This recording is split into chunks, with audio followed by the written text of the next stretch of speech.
प्रणाम। मनमोहक कृतियों पटल मोहन कीर्ति पटल पर जुड़ी समस्त कृतिकारों को प्रणाम, अभिनंदन, हार्दिक स्वागत करनो। आज यो 520वां कार्यक्रम दो हर वर्ष 160वां ब्याह और 37वां साक्षात्कार कड़ी में हमारे मेहमान साहित्यकार आदरणीय कृष्णचंद्र तीरवाल टाइगर जी, जो हमारे तिरवाण कपकोट बागेश्वर बटी जुड़ी छन और वो आजकल दिल्ली में बैठी छन। आपो चेलिक टेनिस कोचिंग उमें छन, तैयारी क्रमों में बैठी छन दिल्ली में। और ये एयरफोर्स रिटायर सैनिक छन। मैं इनको सल्यूट करनो, प्रणाम करनो, अभिनंदन करनो।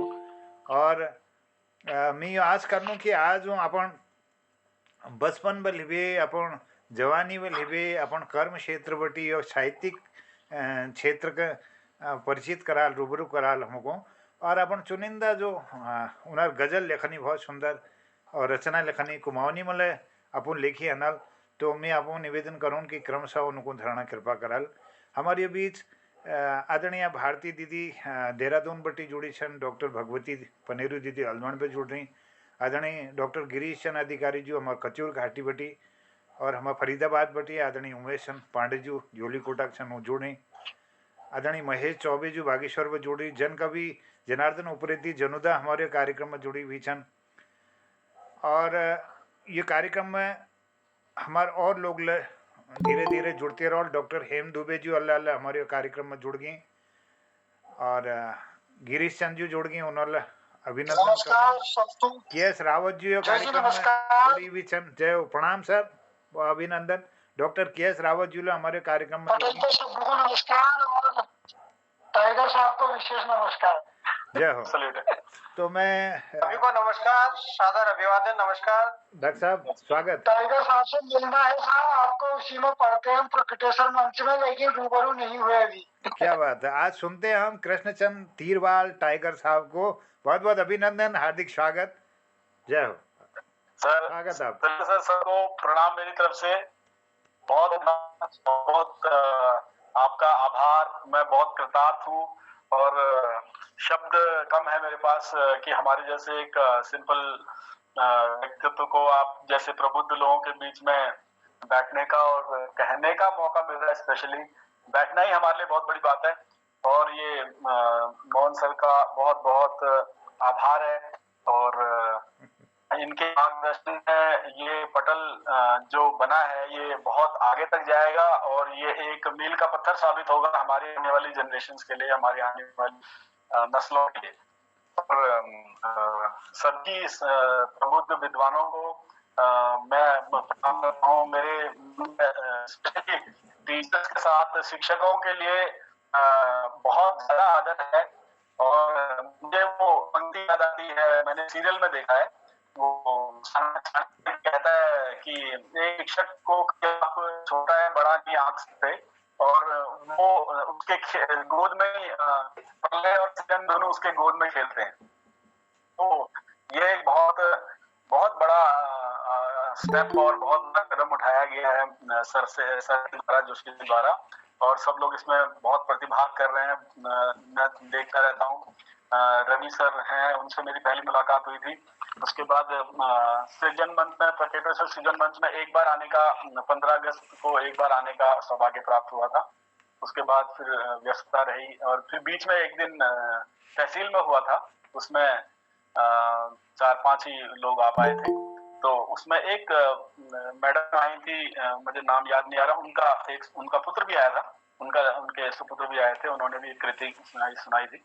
तो सर ये बहुत बड़ा मेरी कह लीजिए कि मैं इस लायक हूँ नहीं कि आप लोगों को सुना सकूं, कि आप लोगों का बड़ा याद सुन रहे हैं। तो सर मैं अपने उससे शुरू करूंगा, अपना परिचय शुरू करूंगा। मेरा नाम सर कृष्णचंद्र तीरवाल है। मैं बेसिकली उत्तराखंड के बागेश्वर के कपकोट जिले का, कपकोट तहसील का हूँ। वहाँ पे एक गांव है तिरवान का रहने वाला हूँ। तो हमारी जो पुश्तैनी जमीन है, पुश्तैनी हमारा जो है रिहाइश जो है वो तिरवान गांव की है। और मेरे पिताजी गिरफ्त में कार्यरत थे बॉर्डर रोड्स ऑर्गेनाइजेशन बीआरओ में कार्यरत थे। तो उसके बाद मेरे जीवन पे मेरी माता का बहुत ज्यादा असर रहा है। तो पहाड़ों में जैसे रहते ही है, पहाड़ों में भाई भाइयों के बीच में, और हमारे पिताजी थोड़े से दैवी प्रकृति के, या कह लीजिए थोड़े से, अंग्रेजी में उसके लिए एक वर्ड है ऑल्ट्रिस्टिक, हिंदी में शायद मैं शब्द निकाल नहीं पा रहा हूँ, जो थोड़े से मतलब वो उनको ऑल्ट्रिस्टिक मतलब सर उनको रिश्ते नाते ज्यादा पसंद है सांसारिक जीवन से ज्यादा, मतलब वो दूसरी खुशी ज्यादा मैटर करते हैं। तो वो उन्होंने फिर किसी बात पे फिर पहाड़ों में शराब का आगमन हुआ, तो हमारे भी परिवारों में फिर आपको पता ही है पहाड़ की शराब ने क्या हालत करी। तो उस पर एक वो शेर किसी ने कहा है कि न जाने कौन कितनी शराब पी गया, पर ये मैखाना पूरा गांव पी गया। तो वो हालत रही, तो उसकी वजह से कुछ अनबन हुई भाइयों में, और पिताजी ने फिर जितनी जमीन जायदाद छोड़ छाड़ के फिर उन्होंने हमको उठाया, हम 4 भाई, और हमको लेके अपने साथ चले गए, कभी ना आने के लिए।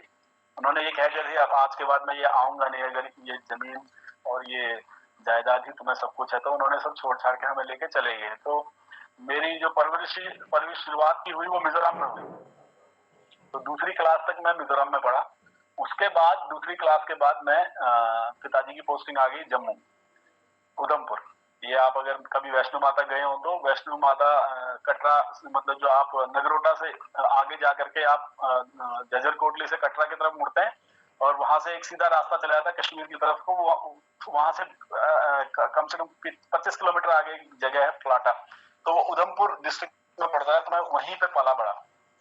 तो मुझे जो मेरा पोषण हुआ है, जो मेरा पालन पोषण है, मेरी पैदाइश कपकोट की है, लेकिन मेरा पालन पोषण जो है उधमपुर का है, जम्मू का, उधमपुर जम्मू का।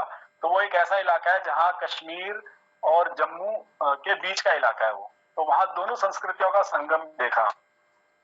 तो वहाँ की जो संस्कृति है वो दोनों कश्मीरी और यहाँ से थोड़ा पंजाबी, तो वो डोगरी कल्चर में मेरी परवरिश हुई है। तो और वहाँ के स्कूल में उर्दू कंपलसरी होती थी। और वहाँ जम्मू कश्मीर में आज भी आप जाएंगे तो हिंदू भी उर्दू ही कहते हैं वहाँ पे।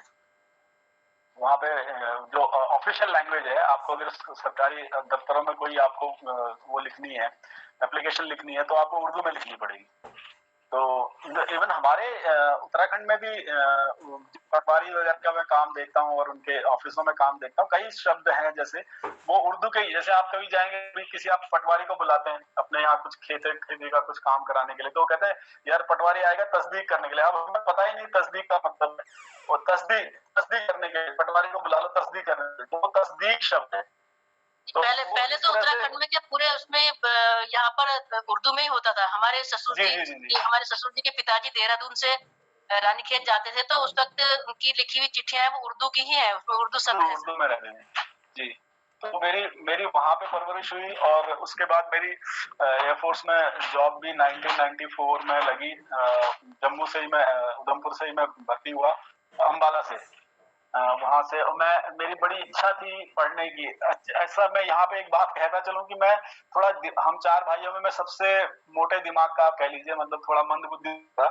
बाकी तेज थे पढ़ने में, तो मैं थोड़ा मंद, मतलब मेरे को समझ चीजें आती है, लेकिन मतलब मेरे को समझने में टाइम लगता है।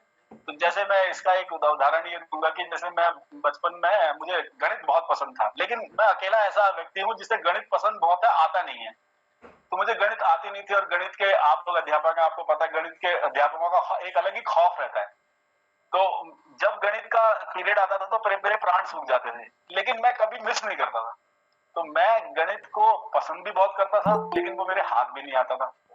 और मैं चाहता था कि कोई मुझे समझे और मुझे पढ़ाए, लेकिन मेरे साथ ये एक मेरा दुविधा थी कि मेरे माँ तो मेरी ईजा हमारी बिल्कुल अनपढ़ थी, बिल्कुल ही अंगूठा छाप। और पिताजी जो थे वो चौथी या तीसरी या चौथी या 5वीं पढ़े होंगे, तो वो भी नहीं पढ़ा पाते थे, और थोड़ी फाइनेंशियल हालत थोड़ी कमी रहती थी। तो फिर ये हुआ कि किसी तरह से, हाँ, ये समझ में आ गया। ये मैं फिर कहता चलूं कि ये रहता है कि आपको लगता है जिसके एहसास और जिसके दिमाग और आँख कान खुले रहेंगे, जो समाज को अपने पढ़ना शुरू कर देगा, उसको थोड़ा-थोड़ा जो है आप अपना परिवेश और आने वाला समय जो है उसको पता लग जाता है। तो यही मेरे साथ हुआ, तो मैंने थोड़ा ये समझ लिया कि यदि मैं इस वक़्त मेहनत नहीं करता हूँ या कुछ भी नहीं, कुछ करके इस समय को नहीं पलटता हूँ, तो जो मैं अपने परिवेश में ही घुल-मिल जाऊँगा और मुझे वो परिवेश पसंद नहीं था, क्योंकि वहाँ पे बातें बड़ी जाहिलपूर्ण बातें होती थी। तो फिर काफ़ी मेहनत के बाद, मतलब ये लगा लीजिए मैंने मेहनत से ही पढ़ाई में फर्स्ट क्लास मेरे उसमें आए और मैथ्स में भी फिर 65% आए, जबकि मैं चाहता था कि 95% आए, वो पॉसिबल नहीं हुआ, 65 से संतोष करना पड़ा। तो उस वजह से मुझे एयरफोर्स में एंट्रेंस का मिल गया। उसमें एयरफोर्स का एंट्रेंस बहुत टफ होता था। वहाँ पे अब तो एयरफोर्स में नॉर्मल भर्ती है, उसमें एयरफोर्स के 7 ही सेंटर पूरे इंडिया, और मेरे को उसमें उसकी जो एंट्री थी वो थी कि फर्स्ट क्लास फर्स्ट होना चाहिए और मैथ्स और फिजिक्स फर्स्ट क्लास होना चाहिए। तो उस बेसिस पे एंट्री मिलती थी एंट्रेंस एग्जाम। हाँ, उस समय एयरफोर्स में कोई ये नहीं होता था, आपका फिजिकल टेस्ट कुछ नहीं होता था, आपको बस रिटर्न देना है, इंटरव्यू होगा, फिर मेडिकल होगा। वो भी मैंने बड़े अनमने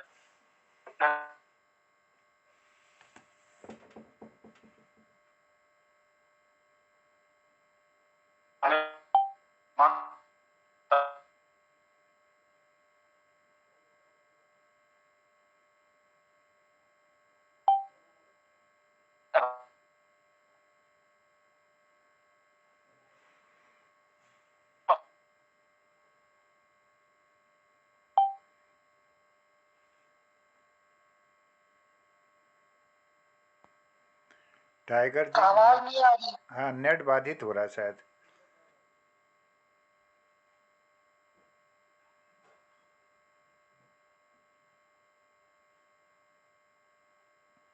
हेलो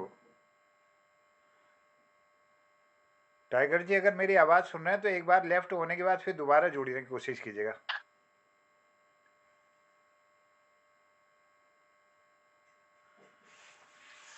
थोड़ा नेट की दिक्कत होटल में होती है। उपस्थित सभी महानुभावों को नमस्कार करता हूँ। बहुत बहुत जब तक स्वागत जी नमस्कार, भट्ट जी नमस्कार। जय हो, जय हो, प्रणाम। सही जगह पे जाता हूँ नीचे। नमस्कार वो सभी का। हाँ बेली ऐसे बेली आवाज नहीं सुनाई दे मी। हाँ सर एक मिनट। नमस्कार सब जनों को। अब आ रही है आवाज। जय हो, प्रणाम सर नमस्कार। सर अब आ रही है? प्रकाश जी प्रणाम, स्वागत जी। अब आ रही है, आ रही है। अब टाइगर जी आवाज हाँ आ रही है साफ जी। जारी कीजिए जी, जारी रखिए। तो मैं यही कह रहा था कि सर बस पढ़ने की इच्छा थी बचपन से, और फिर मेरी कॉलेज करने की बड़ी इच्छा थी, क्योंकि मुझे वाद विवाद का और चीजों को जो स्टैब्लिश चीजें होती हैं, जो मतलब समाज में जो एक धारणाएं बन जाती हैं, उन धारणाओं को उखाड़ने का बड़ा शौक है और उन धारणाओं पे बार बार सवाल करने का बड़ा शौक है। तो ये मेरा नेचर था। लेकिन दुर्भाग्यवश मुझे 11वीं में ही एयरफोर्स में जाना पड़ा। फिर फौज तो फौज है, वहां तो आपको फिर जो धारणाएं बन गई उस पर चलना होता है, वहां धारणाओं को उखाड़ना नहीं होता। तो इस वजह से फिर करस्पॉन्डेंस में ही जितनी शिक्षा हुई, फिर भी मैं करता गया और पोस्ट ग्रेजुएशन तो कर लिया, नाम के लिए कर लिया, लेकिन वो एक जो जिस तरह से आज हम बैठे हैं उसी तरह से अपने टीचरों के साथ में बात कर सकूं, बहस कर सकूं। क्योंकि एयरफोर्स में एयरफोर्स में फिर भी माहौल ठीक है, हम काफी वाद विवाद हो जाता है अपने अधिकारियों के साथ, या जब मैं अधिकारी बना तो मैं चाहता था कि मेरे नीचे वाले मेरे से वाद विवाद करें और मेरा किसी भी आदेश को आंख बंद करके ना माने, क्योंकि मुझे ऐसा लगता है कि अगर मैं नीचे वालों को मेरी ये आदत अभी भी है, मैं अपने बच्चों को भी यही कहता हूँ कि मैं आपको कुछ बोल रहा हूँ तो आप सीधे उस पर हाँ मत बोलो, आप उसको कम से कम अपने दिमाग से सोच के फिर मुझे उस पर अपनी राय दो। एक शिष्टाचार होना चाहिए उसमें, रिबटल का एक अपना एटिकेट होना चाहिए। लेकिन हाँ, ऐसा नहीं कि मैंने कुछ भी बोल दिया तो आप उसको आंख बंद करके मान लो, ये नहीं। इससे आपका भी नुकसान तो है, क्योंकि आप अपना दिमाग यूज नहीं करेंगे। मेरा और नुकसान है कि मेरे अंदर ये भावना प्रबल हो जाएगी कि मैं जो बोल रहा हूँ वो होगा। तो मैं ये नहीं चाहता हूँ कि मैं जो बोल रहा हूँ वो होगा। मैं चाहता हूँ मेरे पास कुछ सुझाव आए और ये जो चीजें हैं वो इस तरह से ना हो कि मैं किसी भक्ति आवेश में या किसी ऐसे कोई प्रबल आवेश कि हाँ मैं तो सर्वशक्तिशाली हो गया, क्योंकि हर इंसान किसी न किसी लेवल पे जो होता है वो किसी न किसी लेवल पे किसी के अंडर भी होता है और किसी न किसी लेवल पे वो किसी के ऊपर भी होता है। ऐसा नहीं कि आप अगर हम कहीं कार्यरत हैं तो कोई हमारे अंडर भी है, कोई हमारे ऊपर भी है। तो मेरे पिताजी ये कहते थे, वो थोड़े काफी वो अपने जैसे कहते सिद्धांतों वाले इंसान थे, तो वो कहते थे किसी को छोटा समझ के उस पर हुक्म नहीं चलाना और किसी को बड़ा समझ के उससे डरना नहीं। तो ये मेरी आदत शुरू से रही और ये अभी एयरफोर्स में सब यही कहते थे। मेरे मैं फेमस था वहां पे, कहते कि त्रिवाल सर को कोई भी काम हो, कहते त्रिवाल सर को बोल दो, उनके लिए एयर मार्शल भी बराबर है और जो हमारा चाय बना रहा है वो भी बराबर है। वो किसी से भी कुछ भी बात कह देंगे। तो ये था सर मेरा जीवन परिचय। और अब फिलहाल में मैं दिल्ली में हूँ। मेरी बेटी है एक मेरी बेटी है अभी एक 12 साल की। आप लोगों ने शायद पेपर में नाम आया था आर्जा त्रिवाल, तो उसका आपने नाम सुना होगा। वो अंडर-12 इंडिया में टॉप हुई है अभी इस साल, आप लोगों के आशीर्वाद से। उसने अंडर-12 में क्या बात है, वाह।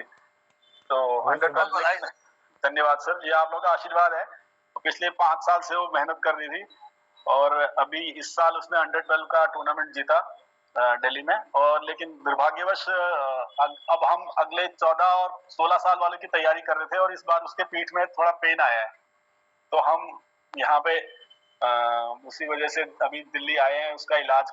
धन्यवाद सर, दुबे सर धन्यवाद। तो वो उसके इलाज के लिए बेसिकली अभी है दिल्ली पे, क्योंकि अभी प्रैक्टिस तो ऐसा चल नहीं रही है और ये कोशिश है कि जितनी जल्दी वो ठीक हो जाए तो उसके बाद फिर हम दोबारा प्रैक्टिस करें। छोटी बेटी है, वो भी टेनिस में है, वो भी टेनिस कर रही है।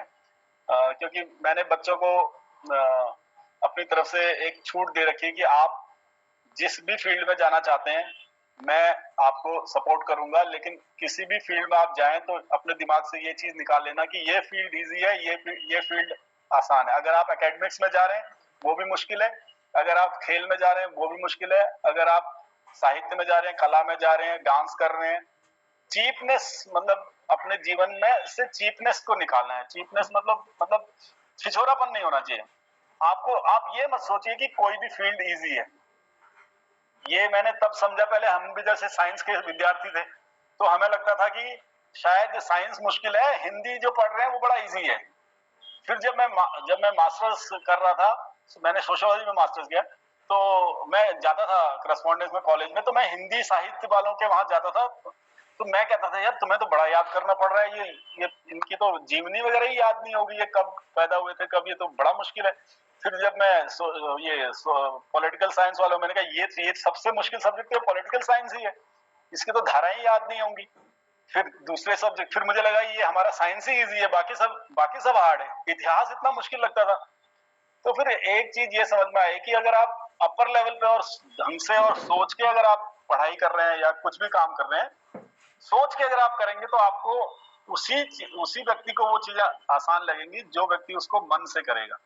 अपर लेवल पे चाहे पढ़ाई हो, चाहे खेल हो, चाहे डांस हो, चाहे संगीत हो।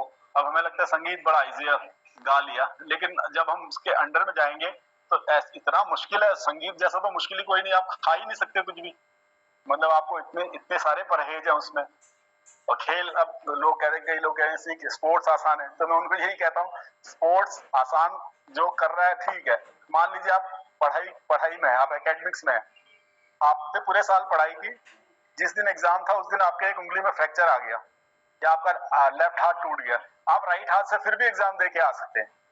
लेकिन अगर आप स्पोर्ट्स में है, आपने पूरे साल मेहनत की और जिस दिन मैच था उससे पहले दिन आपकी उंगली दरवाजे पे आ गई और हल्का सा खरोंच भी आ गया, वो आपको पूरा मैच नहीं खेलने देगा। तो ये रिस्क फैक्टर जो है स्पोर्ट्स में है। तो आशा करूंगा, अभी उम्मीद है सर, आप लोगों का आशीर्वाद रहा तो बेटियां ठीक हो जाएगी, तो इस साल हम अच्छा रिजल्ट निकालेंगे। अभी अंडर-12 में तो कर लिया, अब अंडर-14 और अंडर-16 का चल रहा है सर हमारा। तो हमारे मित्र हैं केशव भट्ट सर हैं, जो सैनिक मिष्ठान भंडार के हैं बागेश्वर में, आप पहचानते होंगे स्टेशन रोड पे। तो मैं उनके यहाँ आता जाता रहता था, तो वहां पे उनके मैं उनसे पहचान इस तरह से हुई थी, मैं छुट्टी आता था तो मिठाई के लिए उनकी दुकान पे जाता था, और मैं उनकी दुकान पे इसलिए जाता था कि उनकी दुकान पे हिमालय के पोस्टर लगे रहते थे और मुझे भी ट्रैकिंग वगैरह का काफी शौक था। तो उसके बाद मैंने उनसे इसी तरह बात हुई तो उन्होंने भी मेरे को वो पता लगा कि हमारी जो फ्रिक्वेंसी है वो सेम फ्रिक्वेंसी के हो गए हम। फिर ऐसे बातचीत फिर हमारे बीच में काफी घनिष्ठता हो गई।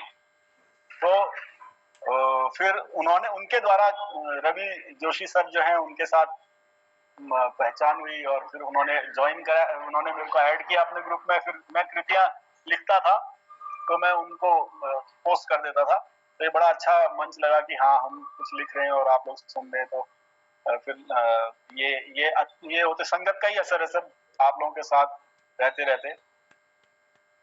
तो एहसास शुरू से ही थे सर कि मतलब अपने आप को खुला रखना है, सारे विचार लेने हैं अपने एक किसी अपने वो एक शेर है सर कि हर शख्स अपने बाप के फिरके में बंद है।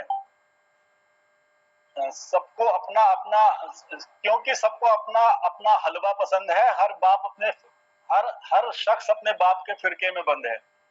तो ये चीज से मैं थोड़ा बाहर निकलना चाहा कि मैं चाहे किसी धर्म में हूं तो मैं उस जिस धर्म में पैदा हुआ मैं उस धर्म के ऊपर भी सवाल करूं। मैं जिस जाति में पैदा हुआ, मैं जिस समाज में पैदा हुआ, मैं जिस देश में पैदा हुआ और मैं किस रूप में पैदा हुआ, मनुष्य के रूप में भी पैदा हुआ, तो मेरे मनुष्य के रूप में पैदा होने पर भी मुझे सवाल करने हैं कि एक मनुष्य के हिसाब से क्या ये काम मैं सही कर रहा हूँ कि नहीं कर रहा हूँ।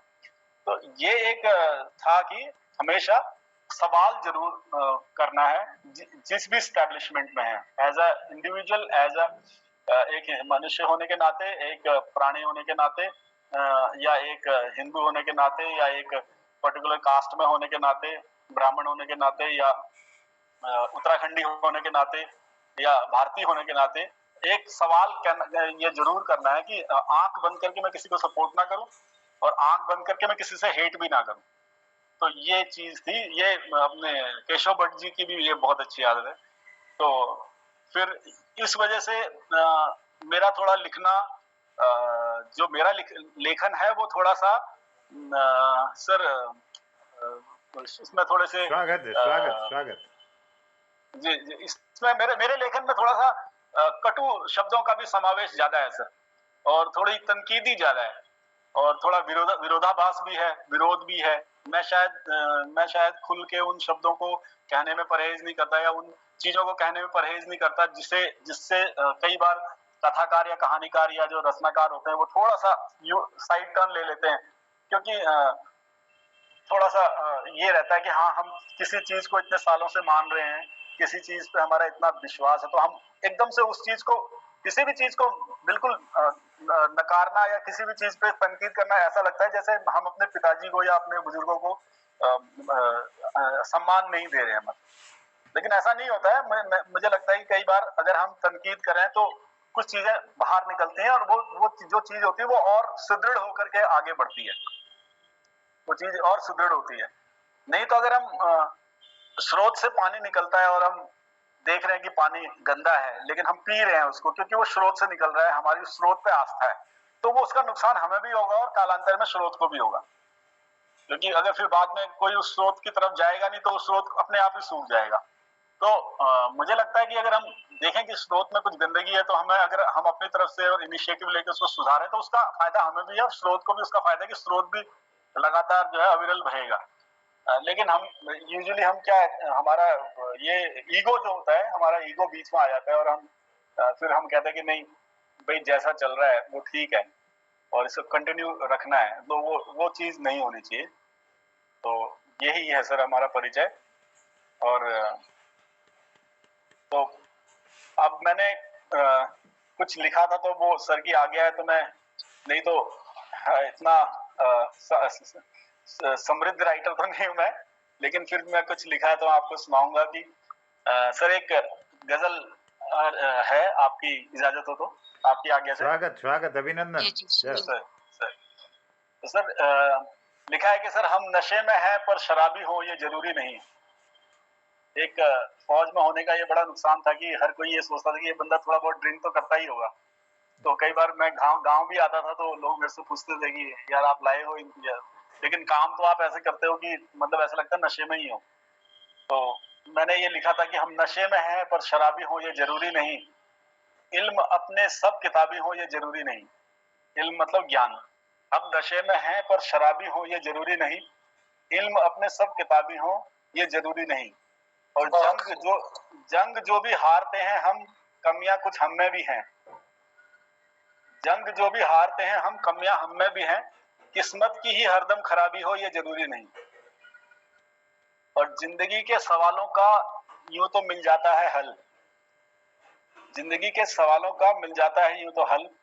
कर्म का तो फल चखना होगा आज या फिर कल।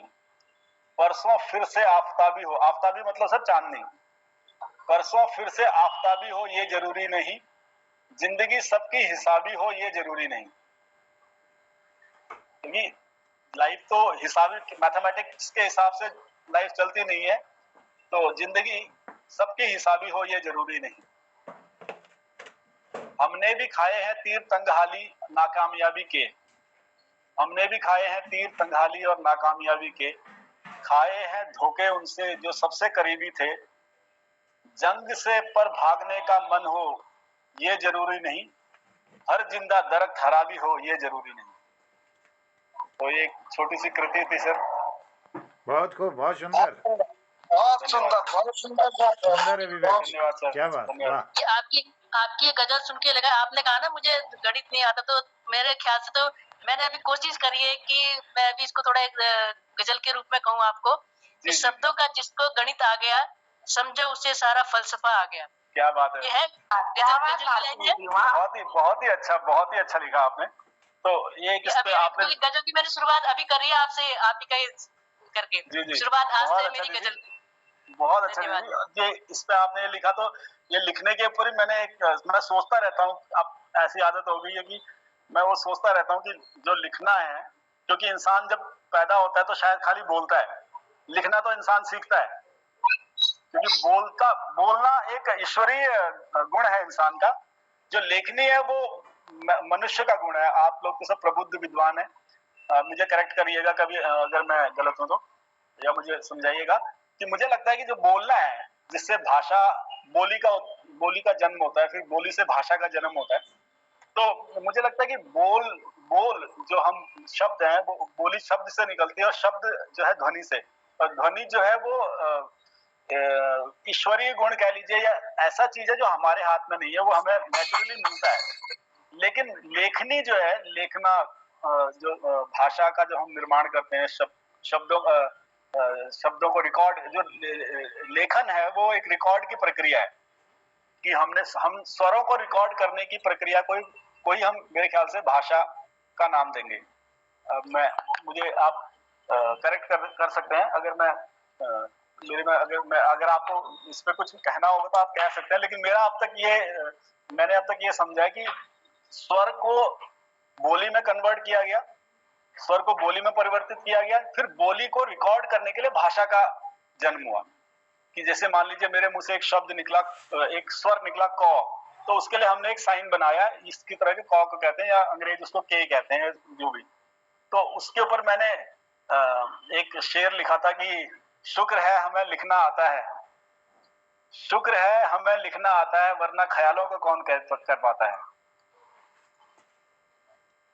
तो ये था कि हाँ, अगर हम लिखें ना तो शायद हमारे ख्याल भी, जिस तरह से धुआं हवा में विलीन हो जाता है, उसी तरह से शायद हमारे, अगर हम ना लिखें, जिसको लिखना नहीं आएगा, तो उनको ये है कि हमारे ख्याल दिमाग में आते हैं, अगर हम उसको रिकॉर्ड ना करें लिख करके, तो शायद वो जिस तरह से धुआं विलीन हो जाता है, तो उस तरह से धुआं हवा में विलीन हो जाता है, उसी तरह से हमारे ख्याल भी शायद विलीन हो जाए। परंतु ये इंसान की एक बहुत महत्वपूर्ण कृति है, एक बहुत बड़ा इन्वेंशन है लेखनी, जो अलग अलग मनुष्यों की प्रजातियों ने अलग अलग जगहों पे, अलग अलग कालखंड में अलग अलग किस्म की लिपियां डेवलप करी, और उनमें अपनी कृतियों को रिकॉर्ड किया। तो वो आने वाली जो सभ्यताएं हैं, आने वाली नस्लों के लिए एक प्रेरणा का स्रोत हैं, और हम उनके कंधों पे चढ़ के आगे का सफर करते हैं, फिर हमारे कंधों पे चढ़ के कोई और आगे का सफर तय करेगा। और आगे देखेगा।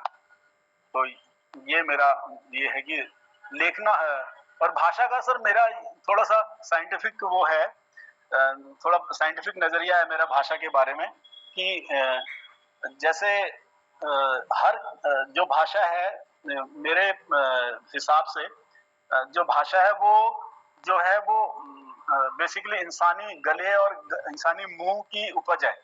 इंसानी गले और इंसानी मुंह की किस इंसान के मुंह से किस किस्म की ध्वनि निकलती है, किस तो इंसान अलग अलग प्रजातियों के हैं।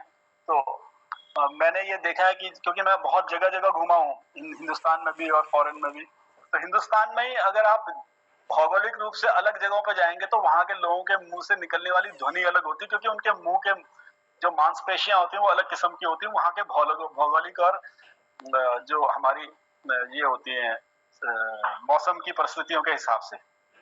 मैंने देखा कि आप बंगाल या गर्म प्रदेशों में चले जाएंगे तो वहां के लोग जो बात करते हैं वो बहुत बड़ा मुंह खोल के बात करते हैं।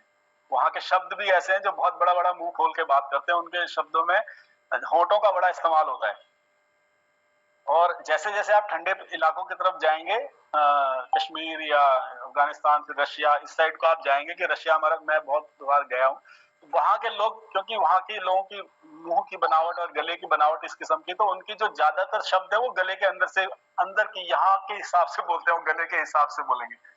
फिर हम यहाँ कहेंगे प्रणाम, हमारे जैसे हम प्रणाम कहते हैं तो रशिया में वो कहते हैं प्रिवेत। अब वो प्रिवेत बोला उसका मुंह ही नहीं खुला, तो वो पता ही नहीं लगता उसने प्रणाम बोला, प्रिवेत वो इतना बोलेगा। हम कहते प्रणाम नमस्कार, हम इतना बड़ा मुंह खोलते हैं, वो इतना सा ही खोलते हैं। और यूरोपीय देशों में और छोटा सा वो करके कहते हैं। तो ये भाषा तो अलग अलग कालखंड में अलग अलग जगह पे अलग अलग ज्योग्राफिकल कंडीशन के हिसाब से डेवलप हुई, लेकिन भाव शायद भाव जो है इंसान के वो मनुष्य के भाव जो है लगभग लगभग एक तरह के ही हैं। हर जगह माँ से प्यार है, पिताजी का सम्मान है, भाइयों के साथ स्नेह है, हर जगह मैंने ये देखा। और वो इसी तरह से चलता है हर जगह पे। संस्कृतियां भी थोड़ी बहुत ही अलग है, ज्यादातर संस्कृति की मनुष्य एक समान है, तो संस्कृतियां भी लगभग लगभग एक समान ही हैं। पूरे विश्व में लगभग लगभग संस्कृतियां एक समान है, भाषाएं अलग अलग हैं, बट ये चीज मैंने देखा सर। तो ये एक्सपीरियंस रहा सर। मैं तो इसमें एयरफोर्स का बहुत धन्यवाद देता हूँ कि मुझे बहुत बड़ा प्लेटफॉर्म दिया, बहुत मौका दिया घूमने फिरने का। हाँ, ये चीज मेरी रही कि हमेशा मैं मुश्किल से मुश्किल कामों के लिए वॉलंटियर हुआ। मतलब मैंने कभी ये नहीं कहा कि मुझे यहाँ नहीं करना, मतलब जिस काम को सब मना करते थे मैं उस काम के लिए मैं हाँ करता था। तो वहाँ एक बात फेमस थी, बोले ये काम कोई नहीं कर रहा है, इस जगह कोई नहीं जा रहा है, इस जहाज में कोई नहीं जा रहा है, अच्छा यूक्रेन कोई नहीं जाएगा, तो त्रिवाल को बोलो वो जरूर जाएगा, वो वॉलंटियर होगा। तो मेरा ये था कि हम बच के आगे ये भी एक खुशनसीबी आप लोगों का आशीर्वाद रहा, आज आप लोगों के साथ बैठा हूँ, वरना 5-6 बार तो मौका मिला था मौत से दो हाथ होने का, तो बच के आगे ये भी माँ बाप का और आप लोगों का आशीर्वाद रहा। और नहीं तो इस चीज से भी जिंदगी को पढ़ने का और जिंदगी को देखने का फलसफा डेवलप हुआ सर। तो ये रही सर लाइफ की। फिर उसके बाद रिटायर हुए 2014 में, और बेटी का मन था कि मैंने थोड़ा बहुत टेनिस खेला था एयरफोर्स में, तो बेटी ने कहा कि मुझे टेनिस खेलना है। तो फिर वो लेफ्टी भी है सर, थोड़ा उल्टे लीवर हाथी है वो। तो फिर मैंने कहा चलो करते हैं फिर। तो एक और टास्क मिला जीवन में सर, और इस पर एक गजल है सर, छोटी सी आप लोगों की नजर। स्वागत सर। तो लिखा है सर कि स्याह रातों में नया सवेरा ढूंढे, स्याह मतलब सर काली, स्याह रातों में नया सवेरा ढूंढे, मैं वो हूं जो बयाबा में बसेरा ढूंढे। बयाबा मतलब सर बंजर जमीन। स्याह रातों में नया सवेरा ढूंढे, मैं वो हूं जो बयाबा में बसेरा ढूंढे, परवाना फना होने को अगर शमा ढूंढ सकता है।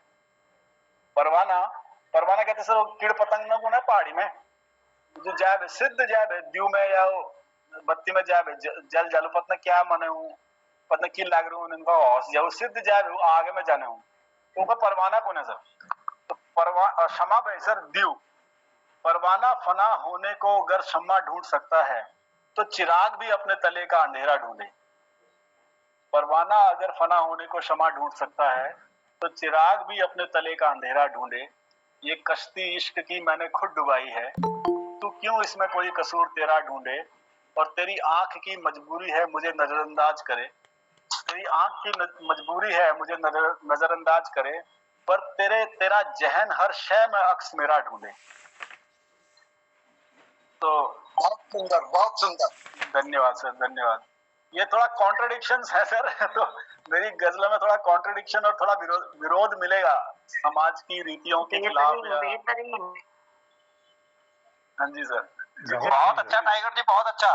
धन्यवाद सर, धन्यवाद। आपकी एक बात मुझे बहुत अच्छी लगी ना कि मैं जरा कठोर भी लिखता हूँ। जी जी जी। इस पर मुझे जो है एक श्लोक याद आ रहा है, सुलभा पुरुषा राजन सततंग प्रिय वादिनो अप्रिय से पथ्य से वक्ता श्रोता से दुर्लभ।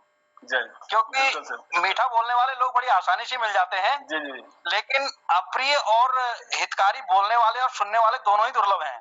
जी, तो इस प्रकार का साहित्य बहुत जरूरी है और बहुत अच्छा है, आप ऐसा लिखते रहिएगा। मुझे तो ऐसे साहित्यकार बहुत पसंद है। नहीं सर, क्योंकि अभी हमारे यहाँ पे काफी चलता है ना समाज में, ये ऐसा हो रहा है। तो एक दिन किसी उस पे, अब ये पटल है नहीं वैसा, लेकिन मैं फिर भी बोल देता हूँ क्योंकि ब्राह्मणवाद के खिलाफ बात हो रही थी। तो मैंने कहा तुम्हें पता ही नहीं ब्राह्मणवाद का असल मतलब क्या है। अगर आप असल ब्राह्मणवाद का मतलब आप जानो तो आप कहोगे कि ये तो हम धर्म का आवरण देख रहे हैं, धर्म का आचरण तो हम देख ही नहीं रहे हैं। धर्म का आचरण और धर्म के आवरण में बहुत अंतर है। आज जो हमारा समाज जो गर्त में जा रहा है वो धर्म के आवरण के को फॉलो करते हुए जा रहा है। धर्म का अगर आचरण करना चाहे तो हमारे दादाजी कहते थे और हमारे पिताजी कहते थे, अगर आपको मैं कहूं कि ब्राह्मण होने का, आपने जनेऊ पहना, आपने ब्राह्मण होने के ये आचरण है, तो आप हाथ जोड़ के कहोगे मुझे शूद्री बना दे, ब्राह्मण रहने दो। आप फॉलो ही नहीं कर सकते। मैं आपकी बात को ना थोड़ा सा अपने शब्दों में कहना चाह रहा हूँ। यह धार्य स्वधर्मों का है ना, जो धारण करने योग्य चीजें हैं वही धर्म है, बाकी चीज धर्म नहीं है। तो वो चीजें हैं। तो मेरी थोड़ी ये है कि मैं थोड़ा बाल की खाल निकालता हूँ, तो ये थोड़ा सा कटु शब्द आ जाते हैं उसमें। तो ये चीज है सर।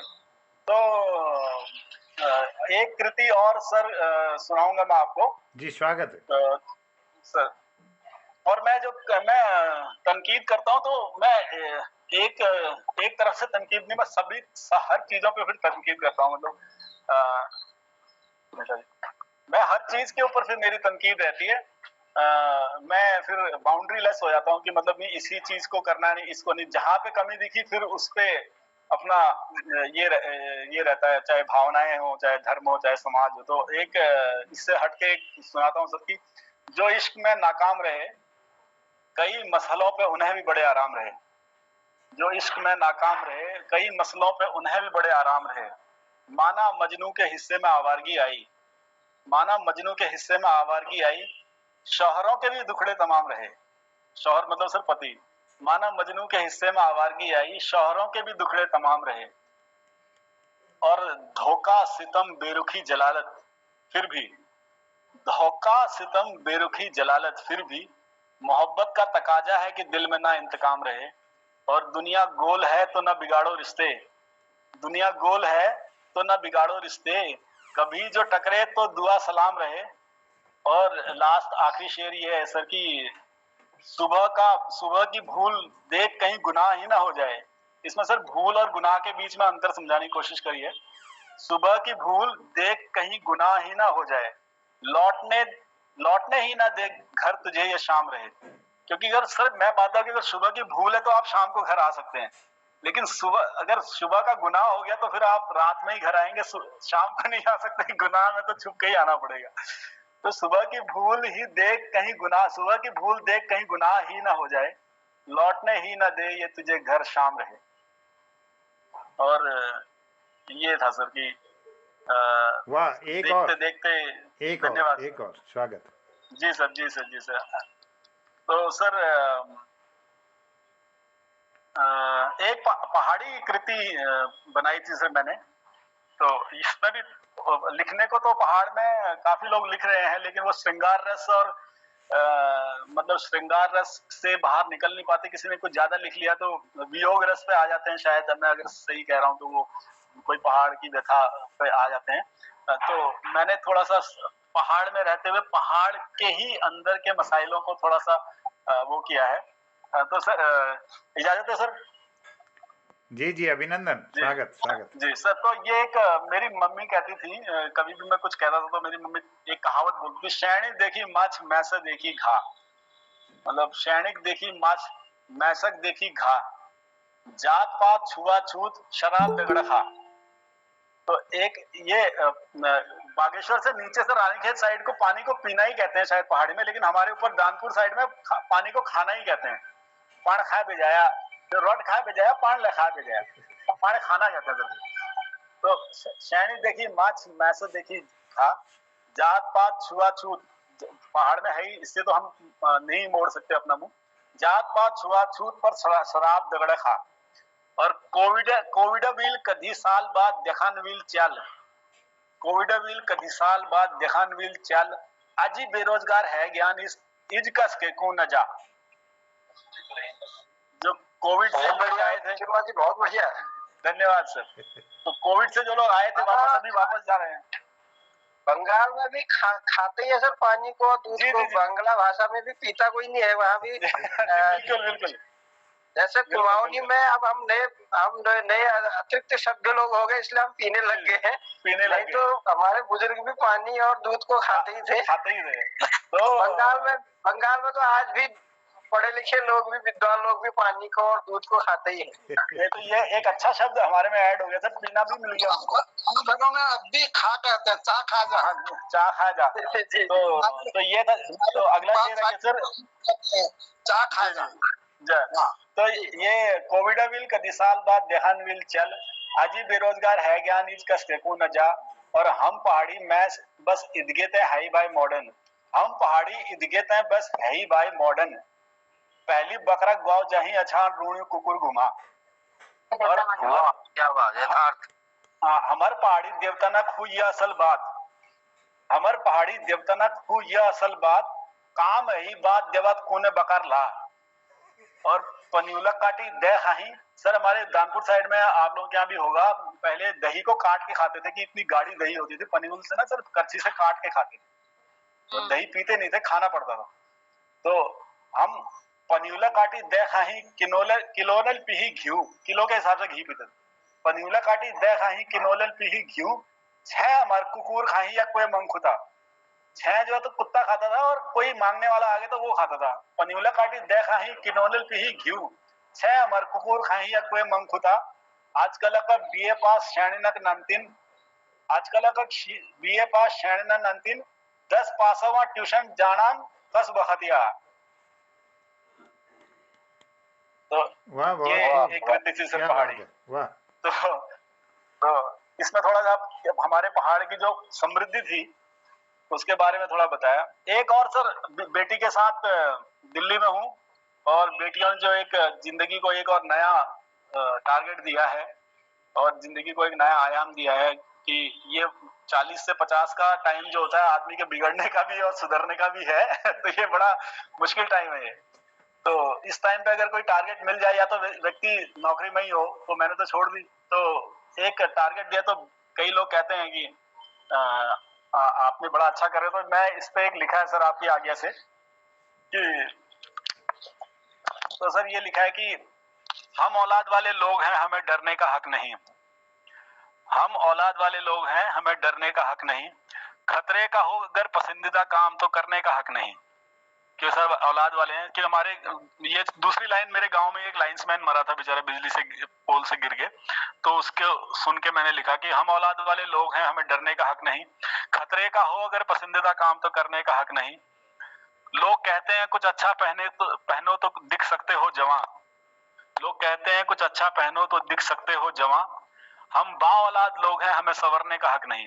बा औलाद, बा मतलब सब साथ में, हम औलाद के साथ में, हम बा औलाद लोग हैं, हमें संवरने का हक नहीं, और औलाद खुश हो तो हम पे भी आ सकता है निखार, औलाद खुश हो तो हम पे भी आ सकता है निखार, खुद की वजह से अब हमें निखरने का हक नहीं, फिर एक मेरा छोटा भाई सर अभी फिलहाल में गुजरा था ग्रिफ में, वो अरुणाचल प्रदेश में वो शहीद हुआ था।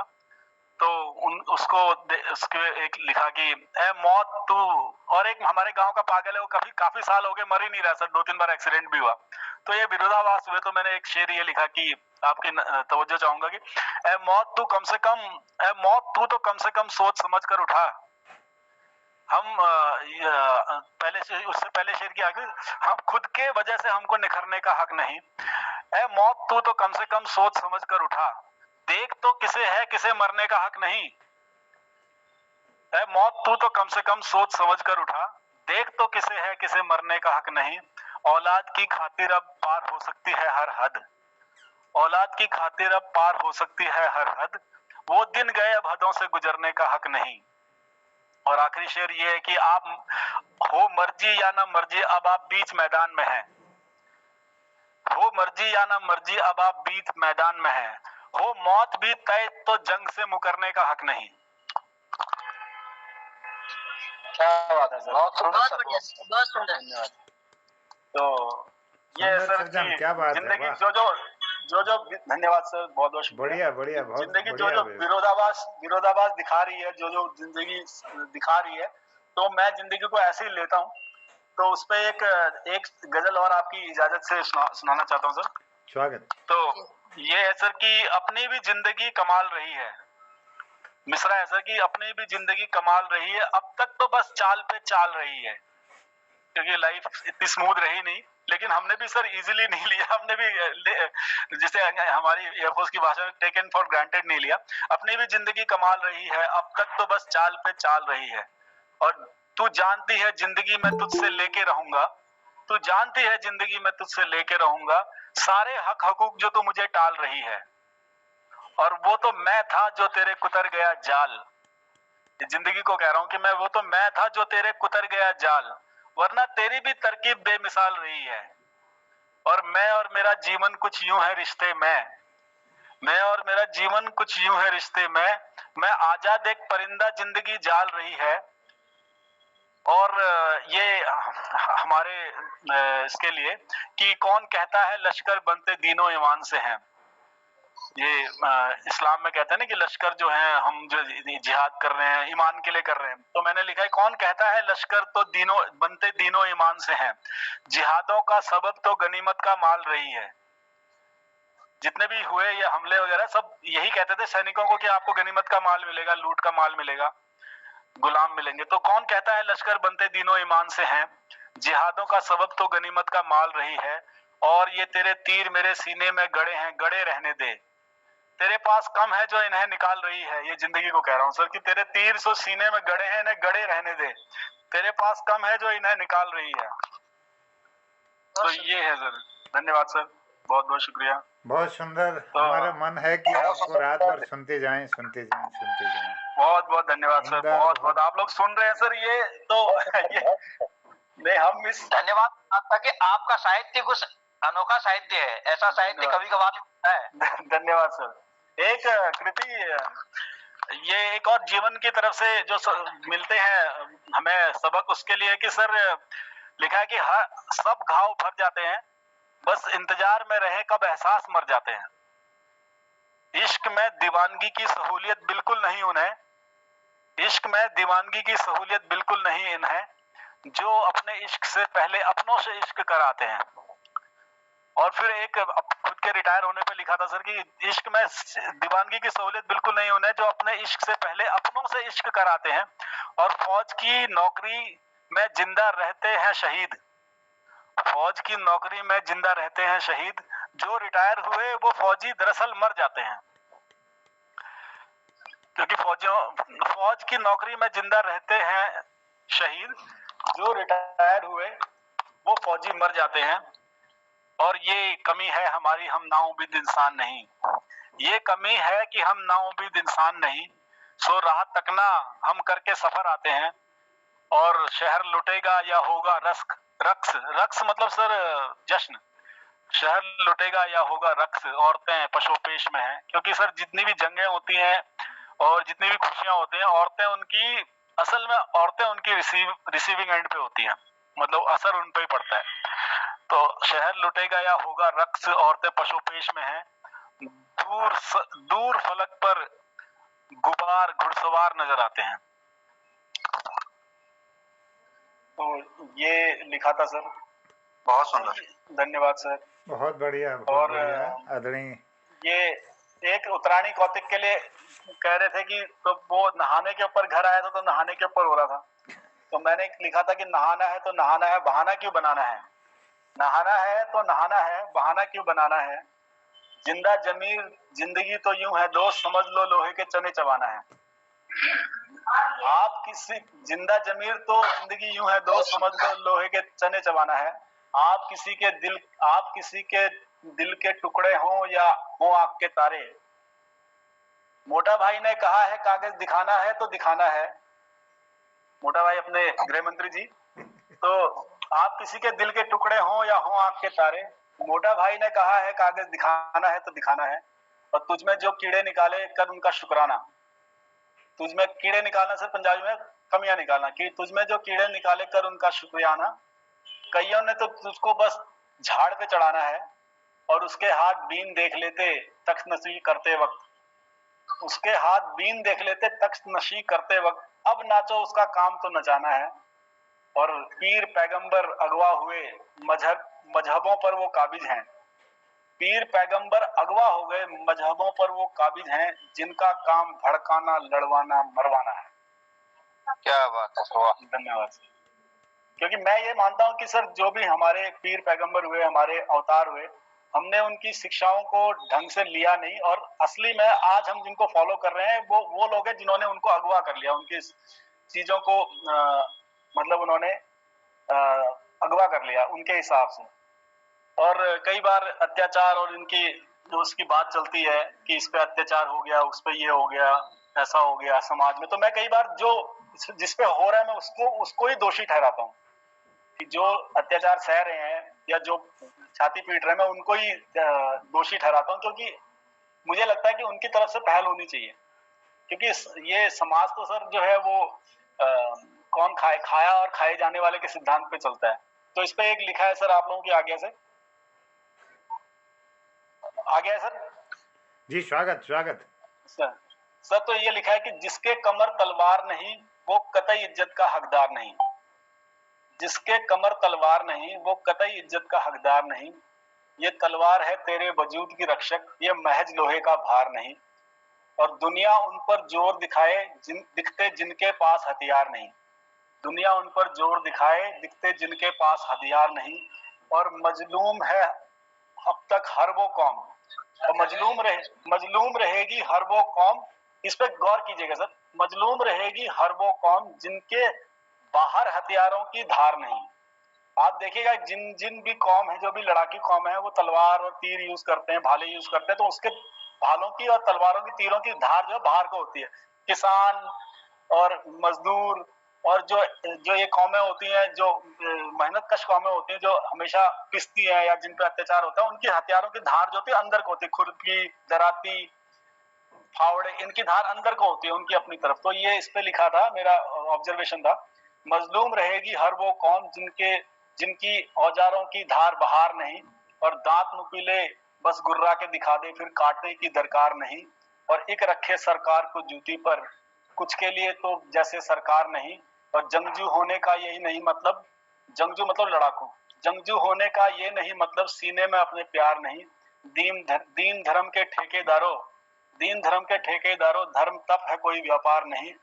और आखिर में कि आग का दरिया इश्क है तो फिर, आग का दरिया इश्क है तो फिर, ना डूबे जो सो वो पार नहीं। बहुत सुंदर, बहुत बढ़िया। आज की आपकी जो चर्चा रही बहुत बढ़िया रही। इसमें बहुत सारे शब्द, मोटा भाई तो गुजरात में तो बड़े भाई को मोटा भाई बोलते हैं। जी, पंजाब का शब्द आपने लिए कीड़े, और उत्तरांचल के शब्द आए हमारे, मतलब ये कुमाऊं के शब्द है बहुत सारे। आज बहुत आपका ये गुलदस्ता बहुत अच्छा लगा हमें। धन्यवाद। पूरा देश घूम लिया ऐसा लग रहा है सर। बहुत और आखिर में एक सुनाना चाहूंगा आप लोगों को। ये इसमें विरोधाभास काफी है, तो अब हमारे पास समय बचा नहीं, समय अब लगभग पूरा हो चुका है। आपकी इस कविता के साथ इस रचना के साथ उद्यापन करने की कृपा करेंगे। और तो आखिरी आपको एक सुना देता हूँ सर। स्वागत। कि जी सर, ये लिखा है कि हम खुशनसीब रहे तो सेहतमंद मरेंगे, क्योंकि मौत आखिरी है। तो लेकिन मेरा ये है कि लोग कहते हैं कि बीमार होकर मरेंगे, मैं कहता हूँ खुशनसीब हुए तो सेहतमंद मरे। तो हम खुशनसीब रहे तो सेहतमंद मरेंगे, हाँ ऐसे तो मगर लोग चंद मरेंगे। और होकर पास दुनिया की दौलत, होकर पास दुनिया और दुनिया की दौलत, तन्हाई और मुफलिसी, मुफलिसी मतलब गरीबी, होकर पास दुनिया की दौलत, तन्हाई मुफलिसी में दौलतमंद मरेंगे। हमको फिक्र नहीं मौत आज हो या कल, क्या जिए अगर हम फिक्रमंद मरेंगे। और क्या जिए हम जो अगर फिक्रमंद मरेंगे। और तलवार का जवाब तलवार है जनाब, तलवार का जवाब तलवार है जनाब, ढाल के तले भी अमन पसंद मरेंगे। और जालिम जहां में खौफ दिखाते हैं मौत का, जालिम जहां में खौफ दिखाते हैं मौत का, जालिम ही देखना फिर मौत गंद मरेंगे। और ये शेर पे आपकी तवज्जो चाहूंगा कि सर, बेटों से हक ये छीनो की माँ से पहले मरें, बेटों से हक ये छीनो की माँ से पहले मरें, वरना माँ के दिन मंद मरेंगे। बेटों से ये हक छीनो की माँ से पहले मरें, वरना माँ के हर दिन मंद मरेंगे। क्या बात। और मौत उनको डरा सकती ही नहीं, मौत उनको डरा सकती ही नहीं, जो जिंदगी में लेके आनंद मरेंगे। और हमें जन्म भले पसंदीदा ना मिला हो टाइगर, हमें जन्म भले पसंदीदा ना मिला हो टाइगर, हम मौत देखना अपनी मनपसंद मरेंगे। और रूहों पर हे राम वहां ना करे कोई फर्क, पहाड़ों में यहाँ कुछ कमरों में बंद मरेंगे। और आखिरी शेर ये है कि सर, मरेंगे बेहुनर हमें रहता था मलाल। मुझे लगता था सर कि मैं ऐसे ही मर जाऊंगा, कुछ किसी चीज में एक्सपर्ट नहीं रहूंगा। मरेंगे बेहुनर हमें रहता था मलाल, फिर देखा तो सारे यूं तो हुनरमंद मरेंगे। क्या बात, वाह क्या बात, धन्यवाद। बहुत ही सुंदर टाइगर जी, आज तो बहुत आनंद आ गया। अलग अलग रस और अलग अलग प्रतिक्रियाएं, अलग अलग प्रकार की।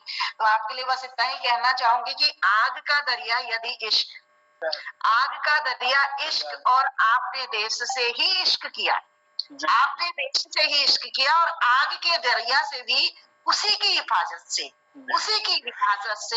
आप जिए और इसी प्रकार जीते रहें। हम भगवान से प्रार्थना करते हैं कि आपको दीर्घायु दें और बच्ची को, आपकी बिटिया को जल्दी ही स्वास्थ्य लाभ हो। हम ईश्वर से प्रार्थना करते हैं। धन्यवाद मैम, बहुत धन्यवाद, बहुत धन्यवाद। आप लोगों का ये बड़प्पन है कि आपने सुना इस नाचीज को। श्रीवाल जी को मैं धन्यवाद देते हुए आपके शेर व शायरी का मैं कायल हूँ, बहुत अच्छे लगे। एक हमकलम शेर आपको दे रहा हूँ। किसी पे एतबार अब जमता नहीं, विरोधाभास है, किसी पे एतबार अब जमता नहीं, जो खुश है वो कभी हंसता नहीं। किसी पे एतबार अब जमता नहीं, जो खुश है वो अब हंसता नहीं, जो हंसता दिखे जरूरी नहीं कि खुश भी हो, जो हंसता दिखे जरूरी नहीं कि खुश भी हो, हंसी खुशी अब कोई मिलता नहीं, हंसी खुशी अब कोई मिलता नहीं। धन्यवाद, बहुत अच्छा लगा। बहुत धन्यवाद सर। ये आप लोगों का बड़प्पन है सर, ये आप लोगों की जहर नसीबी है, आप लोगों के, आपकी समातों का बहुत शुक्रिया। और मैं तो आप लोगों के सानिध्य में ये थोड़ा समय निकल रहा है।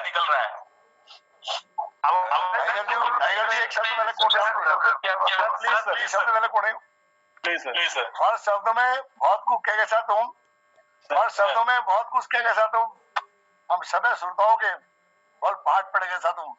एक शेर अर्ज है सर, एक शेर अर्ज है।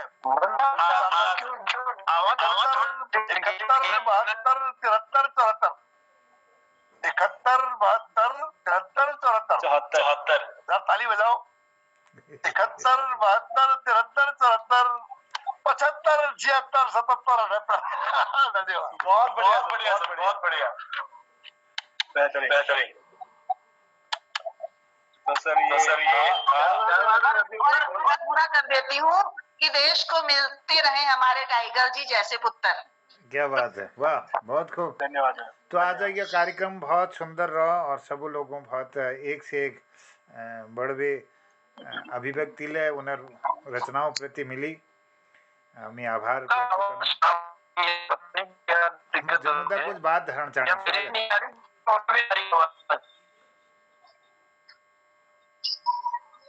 जी जनु सर धन्यवाद टाइगर जी, धन्यवाद सर। पाठ को सुनने के लिए मेहमान आ गए थे, पूरा नहीं सुन पाया, जितना सुन पाया उससे बहुत दिल को सुकून मिला और बहुत अच्छा लगा। आप ऐसी प्रस्तुतियां देते रहे और पटल में उपस्थित होते रहे। धन्यवाद, उन्होंने आपको बहुत धन्यवाद समय दिया। धन्यवाद सर। बहुत सुंदर। मैं माता भ्रामरी हैं और माता सरस्वती हैं, यह निवेदन करूँ कि हमार टाइगर जो लेखनी का नई पयाण मिलो, नई धार मिलो और नई ऊर्जा साथ वो हमारे ये पटल कले आनंदित करते रहो।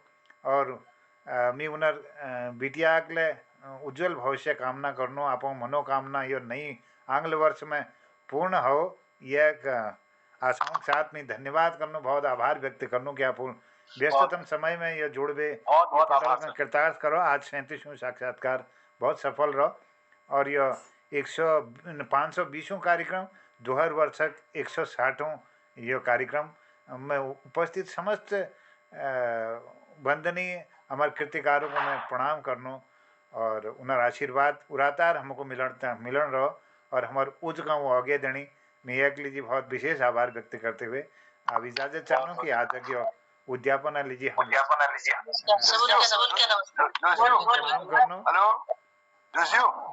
यार 2 मिनट आए हजम कर लियो। लाखों अनोखों में है, लाखों अनोखों है ले छा ज्यादा अनोखा तुम ये तुम तेजस्वी ओजस्वी यशस्वी नगों के कबड्डी चली छा तुम ये मोनाली जी ये तुम तेजस्वी ओजस्वी यशस्वी नगों के कबड्डी चली छा तुम धनी सा भुला मोना ये तुम सुंदर पटल सुशोभित करना हो तुम अपन मातृभाषा प्रचारक लीजिए बहुत सराहनीय कदम उठे रखो तुम सबू के धन्य करवे तुमले धन्य है कि हम जस्ट अनामी लेखकों के लिए नाम देवण सा तो सबे कवि लेखकों को दगड़े बोला अब तुमले अमर है अब तुमले अमर है धन्यवाद आशीर्वाद हमको बड़ाई धरिया इसके तो बहुत लागो आप सब लोग हमारे जो ज्येष्ठ श्रेष्ठ हमारे साहित्यकार हमारे पटल पर जानी तो हमारे मान सम्मान बढ़ जा और बहुत लागू कि आप लोग हमारे तमर सानिध्य में का मिलन लग रहा हो तो सब लोगों में बहुत आभार व्यक्त करनो और शुभरात्रि करनो, सबों प्रणाम करनो। फिर मिलोन अगले नमस्कार सर।